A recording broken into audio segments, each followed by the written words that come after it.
Según la Asociación Mundial para la Salud Sexual, toda persona tiene el derecho a la educación integral en sexualidad. Para contribuir a hacer accesible este derecho a todos los niños y jóvenes de las Islas Baleares, la Conselleria de Educación y Formación Professional, junto con la Conselleria de Salud y Consumo, han puesto en marcha Amb tots els sentits, un programa de educación sexual integral.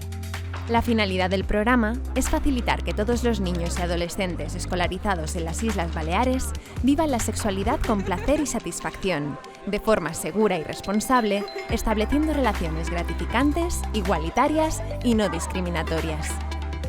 Con todos los sentidos consta de 4 áreas temáticas. 1. La sexualidad, como un aspecto inherente al ser humano, sin el cual ninguna persona puede comprenderse ni desarrollarse de forma natural y sana. 2. La erótica, como la capacidad de sentir y provocar placer sexual. 3. La conducta sexual, que se refiere a todas las prácticas de seducción y manifestación del amor y a las prácticas sexuales. 4. El arte de amar, que integra todos los aspectos relacionados con el afecto, la autoestima, la comunicación y la ética de las relaciones. El programa está estructurado en 3 etapas educativas: infantil, primaria y secundaria. En la educación secundaria, el programa se desarrolla en 11 sesiones educativas, distribuidas a lo largo de la ESO o de la formación profesional básica. Cada sesión está integrada por una presentación con diapositivas. Algunas son de exposición teórica, con texto e imágenes, y otras contienen dinámicas educativas y vídeos.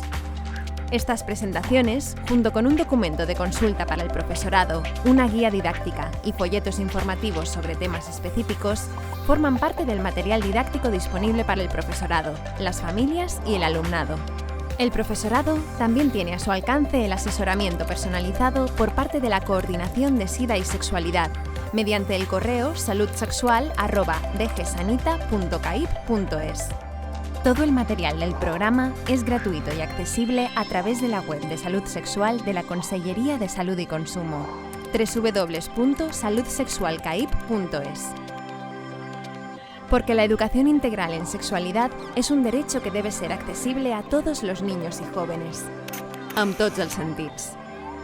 Dirección General de Salud Pública y Participación. Dirección General de Primera Infancia, Innovación y Comunidad Educativa. Gobierno de las Islas Baleares.